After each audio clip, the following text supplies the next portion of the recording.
Good morning, Mr. Lee. I'm Doug Weinstein. I represent Deamonte Kendrick. I think you know him as Yak Gotti, correct? Yep. Okay, so for you, just for convenience, I'll call him Yak, okay? All right. All right? Yeah. Okay. So Miss Knight's putting up 38 NN. This is the third time, I guess, you've gotten to see this today. Do you recall where this photograph was taken? At the studio. At the studio. And y'all are standing outside the studio because I guess you're on a smoke break, is that correct? And you can't smoke in the studio? Yeah. Can't smoke cigarettes in the studio. Say that again? Yeah, you can't smoke cigarettes in there. I'm glad you clarified that point. You can't smoke cigarettes in the studio, so you're standing outside. And Yak is right behind you in this picture, right? Yeah. And you're wearing your Miles Farley clothing, as we've already established. And most of your interactions with Yak were related to recording in the studio and music. Is that correct? All right. Did you guys do a song together? Yeah. What was the name of that song? Do you remember? I don't even remember. You don't remember? I don't think we ever dropped it. Never dropped it, but you got it on a reel somewhere, right? Yeah, I think so. Okay. So, in other words, your relationship with Yak is music-oriented, right? All right. How many songs altogether do you think you've written before you were 18 and after 18? How many songs you put together? I don't even know. I don't remember. Over 1,000? Probably so. Probably so. And those songs, are all those songs factual? No. Are all those songs autobiographical, things that you actually did? No. So even though you came up on Cleveland, even though you're a rapper, you have an imagination? Is that correct? Yeah, every artist do. Every artist does, right? Yeah. You don't lack an imagination because you're a rapper. Right. The vlogs that you go out and shoot, what's the process for that? Can you just explain it a little bit? I don't even know. Are you holding the camera at some point? You saying, are you talking about in that particular Just video? in general. I'm sorry, you can take that down. I don't want to confuse things. In general? In general, like the vlogs. I'd like you to talk about how you do those vlogs. I guess somebody just record and I don't know, whoever want to get on the camera, just talk or whatever. Talk about your music, talk about whatever you want to talk about. Okay. And once that's all recorded, who edits that? Do you edit those vlogs? Nah. There's some other editor that does that work? Yeah. Okay. You have any input into that? Nah, I didn't even know it was going to get dropped. Okay. And, talking about that, there's a lot of people that have input into the vlog, right? But also into your lyrics. Is that correct? Yeah, sometimes. Sometimes. So does your producers have input into what goes into those lyrics? Labels may make suggestions on what you should say or how you should say some stuff or what you should drop or what you should not drop. Okay, so when we're looking at lyrics that you're singing, you may or may not have written those lyrics, correct? Yeah. Even if you have written those lyrics are maybe the product of input from the record label, right? Yeah. And there's certain things the record label wants in those lyrics, correct? Yeah. There's certain things that are part of the genre of trap music that might be in there, or drill music, correct? Yeah, it depends on the image that label want to push. What was the image they were pushing for you? Slime, I guess. Slime. Okay. And so there's certain tropes, there's certain things that need to be in there, correct? And the label wants you to have those in there. Objection, speculation. Well, from your experience, does the label want you to have certain things in those lyrics? I would think so, yeah. Okay.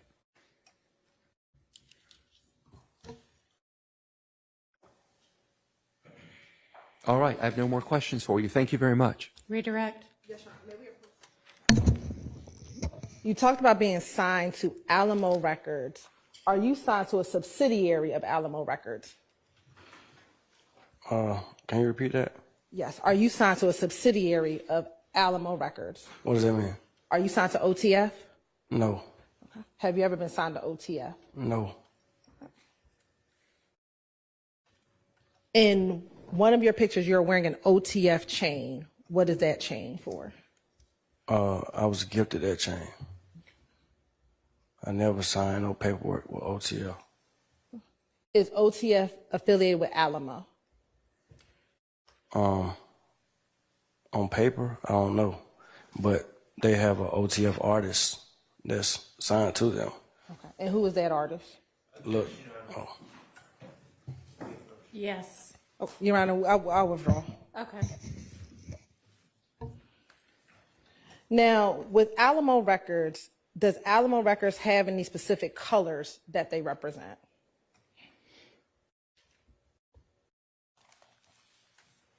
I don't remember.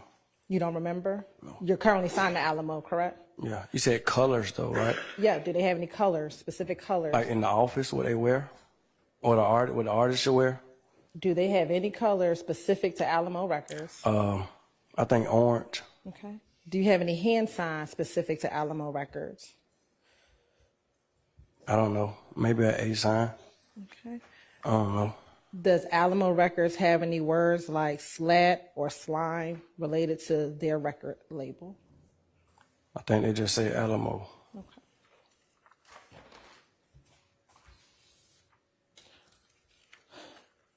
Now, you were asked some questions on cross-examinations about your managers kind of running your social media and things of that nature. Do your managers run your direct messages to other YSL members? Not that I know of, no. So when you have the direct messages, is that you responding back and forth to individuals? To people I know? Yes. Probably so. They talked, I think you were asked questions about managers kind of promoting your identity or who you're trying to be on social media. Do your managers control the words that come out of your mouth? Not the words come out my mouth, but they control the, what is it called? When you upload something, the captions. Okay, but not the words that come out your mouth? No.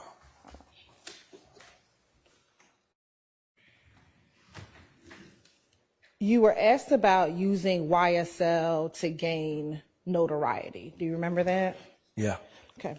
Do you recall when you and I first started talking, probably a week and a half ago, that you said that you actually became affiliated with YSL because your music was already popping and they noticed it?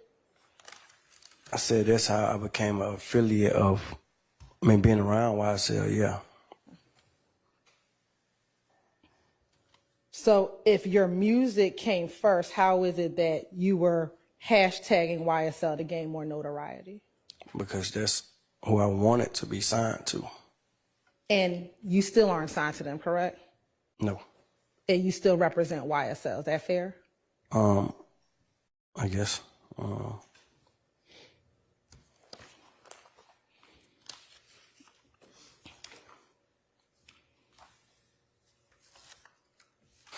Is Miles Farley, excuse me, let me ask you this. How often have you been around Miles Farley? All my life. Okay. And are you aware if he has a tattoo on the back of his neck that is ESPN? I don't know. In big red letters? I don't know. I don't remember if he do or not. And is Miles Farley a member of YSL, to your knowledge? If he say he is, I'm asking you. I don't know if he claim he is or not. But he's the one that's making all the Make America Slime clothing? Yes. And slime is language that is used by YSL members? Yes. But you don't have to be YSL to say slime. Right. But he's not just saying it, he's making clothing for it, right? Right. Now, there was a lot of questioning about ops being a common theme in in music generally. Do you remember that line of questioning? Yeah. And speaking about the ops, is that usually someone of an opposition to whoever's rapping about it in the music that you've heard? Can you say it again? Sure. Would you agree with me that when they're talking about ops in rap music or any genre, they're speaking about someone opposite of them, whether it's an enemy or another group or someone feuding, it's someone opposite of the person rapping? Op can be your baby mama or something. A lot of people make diss songs and talking about the baby mama, whoever you want to talk about your op here. So even in that example, if the op is the baby mama, at that point in time, those two people are in disagreement with each other. Is that fair to say? I guess. I don't know. And with some of the songs that you've heard that talk about ops, in those instances, are you aware of people who are part of maybe that rapper's groups actually committing violence against the ops? Hold on, say it again. Sure. So they asked you about rappers who talk about the ops. Do you remember that? Uh-huh. In those songs, if the rappers are talking about the ops, are you aware if there has been any violence towards the ops that they are referring or talking about? In the songs, I don't know. I'm not sure if we're talking about a specific example or. Sustained. He said he doesn't know anyway. Sure. When you were asked about, Go ahead and ask your next. What song? What are you saying? Yeah, don't worry about it. Just ask your next question.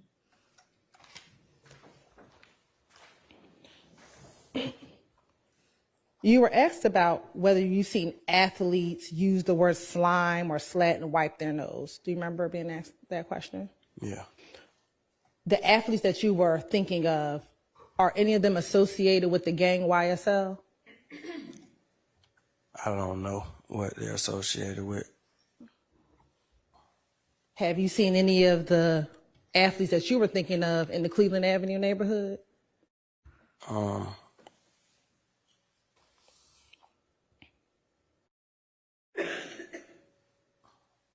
don't remember.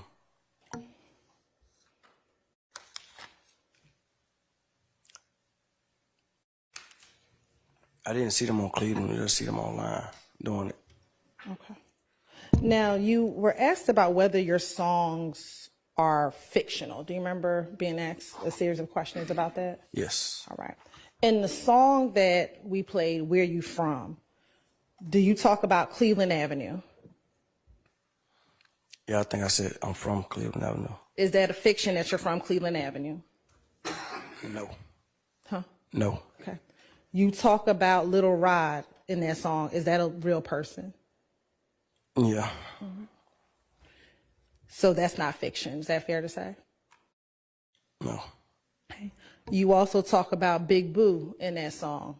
Is that a real person? Yeah, he is a real person. All right. You talk about Woody in that song. Is that real? Is he a real person? Yes. Yeah, he a real person. All right. You talk about Poke in that song. Is Poke a real person? Yeah. Okay. You talk about Shannon in that song. Is that a real person? Yeah, he's a real person. You talk about Toonk in that song. Is that a real person? Yeah. So would you say that that song specifically is not a song that is fictional? That's I would withdraw my objection. Answer. Yeah, you can answer that. Can you answer the question again? Sure. So would you say that there's portions of that song that are not fictional? There is certain parts, like I guess the names are not fake. You talked about Boo being called a rat. Is that something that was fictional? Him being a rat is fictional? Or Being him called a rat? Yeah, Yes, that is fictional that he was called a rat? he was called a rat. So that's true. Right.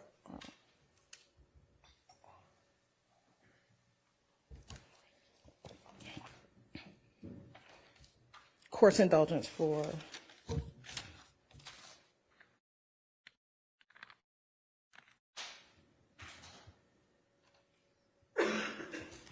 in your experience or to your knowledge, do some rappers rap about their lived experiences or rap about crimes that they have committed in the past?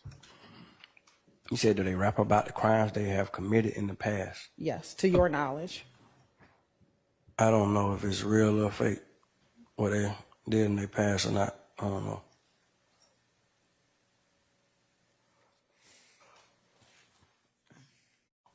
Court's indulgence for a moment.